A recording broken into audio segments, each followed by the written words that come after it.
Dr. Frankl, what is the difference between people who are able to pick themselves up, get over life's problems, and those who are not?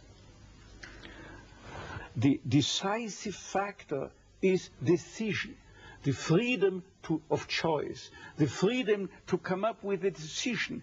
It should be, I would like to become this way or another, in spite of conditions that should only seem to fully determine my behavior. I wish to act freely as a responsible being, which is a human being. I wish to act in accord with heredity and environment, owing what I become to them, but also, if need be, in spite of the worst conditions. This is exactly what you could watch and witness under severe, extreme conditions of stress or of tragic conditions. Just think of people living for several years under the worst conditions of a prisoner of war camp. There's a whole body of psychiatric literature about that, or for that matter, in concentration camps. And this is what should be acknowledged. People are free, and if you watch or study the lives of such people in just a detached, down-to-earth, strictly empirical, scientific way and fashion, in another way than you presented it and you commented it, in another way, then people get the picture, the impression of a human being as something, not someone, something that is fully determined, whereas they don't recognize and acknowledge the freedom and the responsibility for themselves, the responsibility for making something or someone out of himself. So your basic philosophy is that life has meaning under all conditions, but how easy is it when there's a sense of hopelessness, a sense of despair, to recognize this meaning? Let me confront you with a somewhat strange definition of despair. As I'm used to proclaiming is that despair can be explained in terms of a mathematical equation. D, capital D, equals S minus M. What does it mean? Despair is suffering without meaning.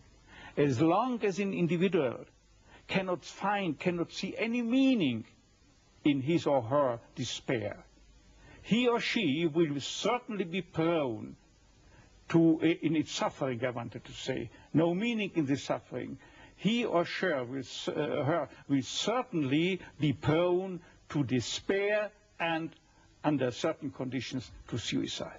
But at the moment they can see a meaning in their suffering, they can mold it into an achievement, they can mold their predicament into an accomplishment on the human level.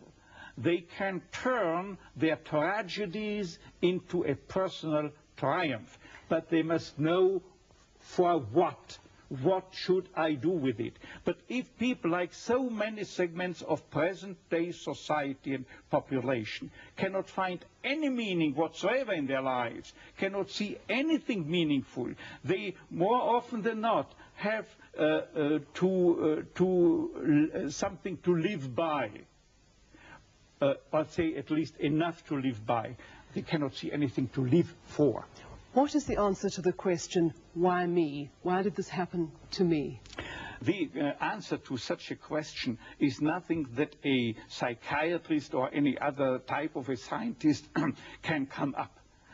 But I would not share the opinion of, say, Jean-Paul Sartre, who said we have to accept and to shoulder courageously, heroically, the absolute meaninglessness of our lives. But what I think is rather that what we have to accept is the incapacity of our humanness, the incapacity to recognize the ultimate meaning in intellectual or merely rational terms. This is the only thing we have to accept.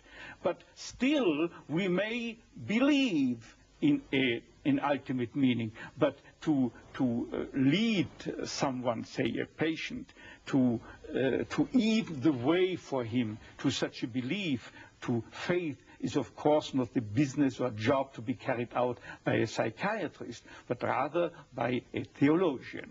Tell me, to what extent do you feel we have choices in the things that befall us? Our freedom is a finite freedom, a limited freedom. That is to say, a human being is never fully free from conditions, be they of biological or psychological or sociological kind. But the ultimate freedom is always and remains always reserved to ourselves. That is the freedom to take a stand to whatever conditions might confront us. How we react to the unchangeable conditions is up to ourselves. In other words, if we cannot change the situation, we have always the last freedom to change our attitude to that situation. Dr. Frankl, give me an example of meaning that can be taken out of a situation of despair. I once received a letter from a young Texan student who told me his own story. At the age of 17 years, he had an accident when indulging to his diving sport. And from that time on, he was paralyzed from the neck down. And he wrote to me, "I broke my neck, but it did not break me. I am at present helpless, and this handicap will remain with myself apparently forever.